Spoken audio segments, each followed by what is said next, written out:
Gene Baptiste Lamarck. ആരാണ്? Gene Baptiste Lamarck എന്ന French biologist. അദ്ദേഹമാണ് ആദ്യമായിട്ട് ഈ എവല്യൂഷനുമായി ബന്ധപ്പെട്ടൊരു തിയറി കൊണ്ടുവന്നത്. തിയറി തെറ്റിപ്പോയി, പക്ഷേ എന്താണ്, പുള്ളി പറഞ്ഞ കാര്യത്തിൽ നിന്നാണ് നമുക്ക് ഇങ്ങനെ ഒരു ചിന്ത തന്നെ ഉണ്ടായത്. കാരണം അന്നത്തെ കാലത്ത് ഈ പറയുന്ന 19-ാം നൂറ്റാണ്ടിൻ്റെ ആ ഒരു സമയത്തൊക്കെ ആൾക്കാർ വിചാരിച്ചിരുന്നത് എന്താണെന്ന് വെച്ചാൽ, ഈ നമ്മുടെ ചുറ്റുമുള്ള എല്ലാ ഓർഗാനിസും, ഇപ്പം നിങ്ങൾ തന്നെ അങ്ങനെ ചിന്തിക്കുള്ളൂ. ആലോചിച്ച് നിങ്ങളുടെ ചുറ്റും ഒരു പട്ടിയുണ്ട്, പൂച്ചയുണ്ട്, അല്ലെ, ഒരു കുതിരയുണ്ട്, ആനയുണ്ട്, ഇതെല്ലാം ഇപ്പോൾ കാണുന്ന പോലെ തന്നെയാണ്. അതിൻ്റെ കുട്ടികളും ഏതാണ്ട് അതുപോലെ തന്നെയാണ്. അപ്പോൾ നമ്മൾ വിചാരിക്കും ഇതിങ്ങനെ തന്നെ ആയിരിക്കും, അല്ലേ, നമുക്കൊരു 100 വർഷം മുമ്പും ആന ഇതുപോലെ ആയിരുന്നിരിക്കും, കുതിര ഇതുപോലെ ആയിരുന്നിരിക്കും, പശു ഇതുപോലെ ആയിരുന്നിരിക്കും, പട്ടി ഇതുപോലെ ആയിരുന്നിരിക്കും. നമുക്ക് ഒരു 200 വർഷം മുമ്പും ഒരു 300 വർഷം മുമ്പും ഒരു 400 വർഷം മുമ്പും ഒക്കെ എന്താണ് ഇതുപോലെ തന്നെ ആയിരിക്കും എന്ന് നിങ്ങൾ ചിന്തിച്ചാൽ അത് തെറ്റ് പറയാൻ പറ്റുമോ? ഇല്ല. നമ്മൾ അരിസ്റ്റോട്ടലിനെ പോലെയുള്ള ആൾക്കാർ നിങ്ങൾ കേട്ടിട്ടുണ്ടായിരിക്കും, അല്ലേ. കാർലസ് ലിനൈസ് എന്ന് പറയുന്ന ആൾക്കാരെ പറ്റി നിങ്ങൾ കേട്ടിട്ടുണ്ടായിരിക്കും. ഈ വർഗീകരണമൊക്കെ കണ്ടുപിടിച്ച ആൾ. അവരൊക്കെ പോലെ വിവരമുള്ളവർ പോലും അന്ന് വിചാരിച്ചിരുന്നത് എന്താണ്, എവല്യൂഷൻ അങ്ങനെയൊന്നുമില്ല, ഈ ചുറ്റും കാണുന്നതെല്ലാം അന്നത്തെ പോലെ തന്നെയാണ്. എന്നാൽ അതല്ല, അതിനൊരു മാറ്റമുണ്ട്, മാറ്റം സംഭവിക്കാം എന്നൊക്കെ ആദ്യകാലത്ത് പറഞ്ഞ വ്യക്തികൾ ഒരാളാണ് ഈ കാണുന്ന അണ്ണൻ, പേര് ലാമാർക്ക്. ലാമാർക്കിൻ്റെ ഫുൾ പേര് ജീൻ ബാപ്റ്റിസ്റ്റ് ലാമാർക്ക്. എന്താ ലാമാർക്കിൻ്റെ തിയറിയുടെ പേര്? ഈ പേര് പഠിച്ചാൽ തന്നെ തിയറിയായി. Theory of inheritance of acquired character. ഇതിൻ്റെ അർത്ഥം മനസ്സിലാക്കിയാൽ ഈ തിയറി പഠിക്കാൻ ഒരു പാടുമില്ല. Inheritance of acquired characters. Acquire ചെയ്യുക, കൈവരിക്കുന്ന ക്യാരക്ടറുകൾ എന്ത് ചെയ്യുന്നു? അടുത്ത തലമുറകളിലേക്ക് ഇൻഹെറിറ്റ് ചെയ്യപ്പെടുന്നു. കൈവരിക്കുന്ന ക്യാരക്ടറുകൾ അടുത്ത തലമുറയിലേക്ക് ഇൻഹെറിറ്റ് ചെയ്യപ്പെടുന്നു. ഫോർ എക്സാമ്പിൾ നമ്മുടെ ജിറാഫ്.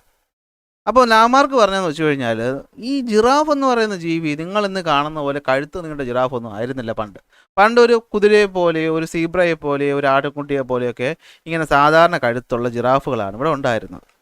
പക്ഷേ ഒരുപാട് ജിറാഫുകൾ അവിടെ ഉണ്ടായിരുന്നു. അപ്പോൾ ജിറാഫിൻ്റെ പ്രശ്നം എന്താണെന്ന് വെച്ചാൽ, ഈ പുല്ല് കഴിക്കണം, പുല്ലല്ലേ, സസ്യബുക്കല്ലേ.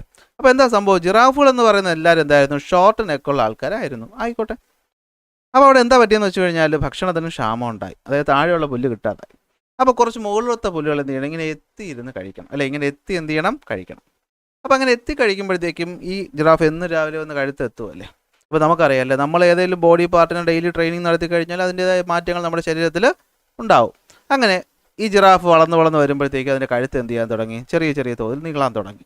എന്നുവെച്ചാൽ ഒരു ദിവസം കൊണ്ടോ ഒരു 2 ജനറേഷൻ കൊണ്ടോ സംഭവിച്ചതല്ല, വർഷങ്ങളോട് നടന്ന കാര്യം എന്നാണ് പറയുന്നത്. അപ്പോൾ എന്ത് പറ്റി, ജിറാഫുകളൊക്കെ താഴേന്ന് കഴിക്കുന്നതിന് പകരം എന്ത് ചെയ്തു, കഴുത്ത് നീട്ടി കഴിക്കാൻ തുടങ്ങി. അപ്പോൾ കഴുത്ത് ഇങ്ങനെ നീട്ടി വന്നപ്പോൾ പുള്ളി മനസ്സിലാക്കിയത്, നമ്മൾ ജിമ്മിൽ പോയി ട്രെയിനിങ് ഒക്കെ ചെയ്യുമ്പോൾ നമ്മൾ മസിൽ എന്ത് ചെയ്യും, കൂടി വരും. ആണോ അല്ലേ? ആ കുട്ടിക്കാലത്ത് അത്യാവശ്യം സ്പോർട്സിലൊക്കെ പോകുന്ന കുട്ടികളുടെ ഉയരം കൂടുന്നത് നമുക്ക് ശ്രദ്ധിക്കാൻ പറ്റും. ചിലപ്പോൾ അച്ഛനമ്മയെക്കാളും കുറച്ച് വ്യത്യാസമായിട്ട് കുട്ടിക്ക് കുറച്ച് ഉയരമൊക്കെ കൂടി വരും. അത് ഈ സ്പോർട്സ് ട്രെയിനിങ് ഒക്കെ ചെയ്യുന്നതുകൊണ്ടാണെന്നാണ് നമ്മൾ നോർമലി വിശ്വസിക്കുന്നത്. അപ്പോൾ അതുപോലെ ഈ ജിറാഫിൻ്റെ കഴുത്ത് എന്ത് ചെയ്തു, നീണ്ടു തുടങ്ങി. അങ്ങനെ നീണ്ട കഴുത്തുള്ള ജിറാഫിൻ്റെ കുട്ടി ജനിക്കുമ്പോൾ ആ കുട്ടിയുടെ കഴുത്ത് എന്ത് ചെയ്യാൻ തുടങ്ങി, ജനറലി നീളാൻ തുടങ്ങി. അതായത് ജിറാഫ് എന്ന ജന്തുവിൻ്റെ ജീവിതത്തിൽ അതെന്ത് ചെയ്തു, ലോങ് നെക്ക് എന്ന് പറയുന്ന ക്യാരക്ടർ എന്ത് ചെയ്തു, അക്വയർ ചെയ്തു. അക്വയർ ചെയ്തു. ഈ അക്വയർ ചെയ്ത ലോങ് നെക്ക് എന്ന ക്യാരക്ടർ അടുത്ത ജനറേഷനിലോട്ട് പോയി. അതിനെയാണ് നമ്മൾ എന്ത് വിളിക്കുന്നത്, ഇൻഹെറിറ്റ് ചെയ്തു എന്ന് പറയുന്നത്. അതായത് അവിടെ ജനിക്കുന്ന കുട്ടിയുടെ കഴുത്ത് എന്തായിട്ട് മാറി, ലോങ് നെക്കായിട്ട് മാറി. ഇങ്ങനെയാണ് എവല്യൂഷൻ ഉണ്ടായതെന്നാണ് ആര് പറഞ്ഞത്, ലാമാർക്ക് പറഞ്ഞത്. കേൾക്കുമ്പോൾ തന്നെ കോമഡി ആയിട്ട് ഇപ്പം തോന്നും, പക്ഷേ അന്ന് ആ പുള്ളി അങ്ങനെ ചിന്തിച്ച് തുടങ്ങിയത് കൊണ്ടാണ് സത്യം പറഞ്ഞാൽ നമ്മൾ എവല്യൂഷനെ പറ്റിയിട്ടൊക്കെ പഠിച്ചത്. ഓക്കെ. അപ്പോൾ എന്താണ് നമ്മുടെ ലാമാർക്ക് പറഞ്ഞതെന്ന് വെച്ച് കഴിഞ്ഞാൽ, എൻവയോൺമെൻറ്റിൽ മാറ്റങ്ങൾ സംഭവിക്കുന്നു. അത് കാരണം എന്ത് ചെയ്തു, ചില അക്വേർഡ് ക്യാരക്ടേഴ്സ് ഉണ്ടാവുകയും ഈ അക്വേർഡ് ക്യാരക്ടേഴ്സ് എന്ത് ചെയ്യും, ഇൻഹെറിറ്റ് ചെയ്ത് ഓഫ്സ്പ്രിങ്സിലോട്ട് പോവുകയും അങ്ങനെ കഴുത്ത് നീളമുള്ള കുറേ ജിറാഫുകൾ ഉണ്ടായി. ഇനി കുറേ ജിറാഫുകൾ എന്ത് ചെയ്തിട്ടുണ്ടായിരുന്നു, അത്രയ്ക്കൊന്നും മെനക്കെടാൻ ശ്രമിച്ചില്ല. അതായത് അത് ജീവിച്ചിരുന്നപ്പോൾ അത്രത്തോളം കഴുത്ത് നീട്ടി നോക്കാനൊന്നും നോക്കിയില്ല, കിട്ടുന്ന പുല്ല് മതി അല്ലെങ്കിൽ പട്ടിണി കിടക്കാമെന്ന് വിചാരിച്ചിരുന്നു. ഇനി അങ്ങനത്തെ ജിറാഫിനുണ്ടാകുന്ന കുട്ടിയുടെ കഴുത്ത് എങ്ങനെ തന്നെ ആയിരിക്കും, അത് ഷോർട്ടായിട്ടുള്ള നെക്ക് തന്നെ ആയിരിക്കും. അതെന്തായിരിക്കും, ഷോർട്ടായിട്ടുള്ള നെക്ക് തന്നെ ആയിരിക്കും. അപ്പോൾ എന്ത് പറ്റി, ക്ഷാമം കടുത്തു, താഴെ ഒട്ടും പുല്ല് കിട്ടാതായി. ഇപ്പോൾ ഇവിടെ ആരൊക്കെയുണ്ട്, കഴുത്ത് നീളമുള്ള ജിറാഫും ഉണ്ട്, കഴുത്ത് നീളം കുറഞ്ഞ ജിറാഫും ഉണ്ട്. ഏത് ജിറാഫ് ജീവിക്കും, കഴുത്ത് നീളമുള്ള ജിറാഫ് ജീവിക്കും. കാരണം ജന്തുക്കളല്ലേ, അത് ഒരെണ്ണം പുല്ല് പറിച്ച് മറ്റേ താഴെയുള്ള ജന്തുവിന് കൊടുക്കുകയൊന്നുമില്ലല്ലോ. മനുഷ്യന്മാരെ പോലെ അത്ര വിവരമൊന്നും ജന്തുക്കൾക്കില്ലല്ലോ. അങ്ങനെ ഷോർട്ട് നെക്കുള്ള ജിറാഫുകൾ ചത്തൊടുങ്ങുകയും ലോങ് നെക്കുള്ള ജിറാഫുകൾ ജീവിക്കുകയും ചെയ്തു. അങ്ങനെയാണ് ഈ ലോങ് നെക്കുള്ള ജിറാഫുകൾ വീണ്ടും ലോങ് നെക്കുള്ള ജിറാഫിനെ ഉണ്ടാക്കി. അങ്ങനെ ജിറാഫുകൾ നമ്മൾ കാണുന്നതെല്ലാം എന്തായിട്ട് മാറി, ലോങ് നെക്കുള്ളതായിട്ട് മാറി. ഇതിനെയാണ് theory of inheritance of acquired character എന്ന് ലാമാർക്കിസത്തിൽ പറയുന്നത്. അപ്പോൾ എന്താ ലാമാർക്ക് പറഞ്ഞതെന്ന് നമുക്ക് നോക്കിക്കഴിഞ്ഞാൽ ഇത്രയേ ഉള്ളൂ. നോക്കിയോ, ലാമാർക്ക് തിയറിയുടെ പേര് പറഞ്ഞേടാ, theory of inheritance of acquired character, propose ചെയ്തത് ജീൻ ബാപ്റ്റിസ്റ്റ് ലാമാർക്ക് എന്ന ഫ്രഞ്ച് ബയോളജിസ്റ്റ്. എന്തൊക്കെയാണ് ഈ പറയുന്നത്? നിങ്ങൾ പരീക്ഷയ്ക്ക് വേണ്ടി പഠിക്കാനുള്ള ഇമ്പോർട്ടൻറ്റ് പോയിന്റുകളാണ് ഇവിടെ ഞാൻ പറയുന്നത്. ഇപ്പോൾ കഥ പറഞ്ഞു തന്നു, ഇത് നമുക്ക് പരീക്ഷയ്ക്ക് പഠിക്കണ്ടേ? എന്ത് പഠിക്കുക? ഒന്ന്, ചേഞ്ച് ഇൻ എൻവയോൺമെൻറ്റ്, ചുറ്റുപാടിന് മാറ്റം ഉണ്ടാകുന്നു അല്ലേ? നമ്മൾ പറഞ്ഞു മ്യൂട്ടേഷൻ്റെ കേസും തന്നെ അതാണ്. അതായത് ദ എൻവയോൺമെൻറ്റൽ ആൾട്രേഷൻ സംഭവിക്കുന്ന കാരണം എന്ത് പറ്റി? Scarcity of ground level vegetation ഉണ്ടായി. അതെന്ത് ചെയ്തു? ഓർഗാനിസങ്ങൾ നിർബന്ധിതനായി എന്തിനു വേണ്ടിയിട്ട്? പുതിയ കണ്ടീഷൻ അഡാപ്റ്റ് ചെയ്യാൻ വേണ്ടിയിട്ട്.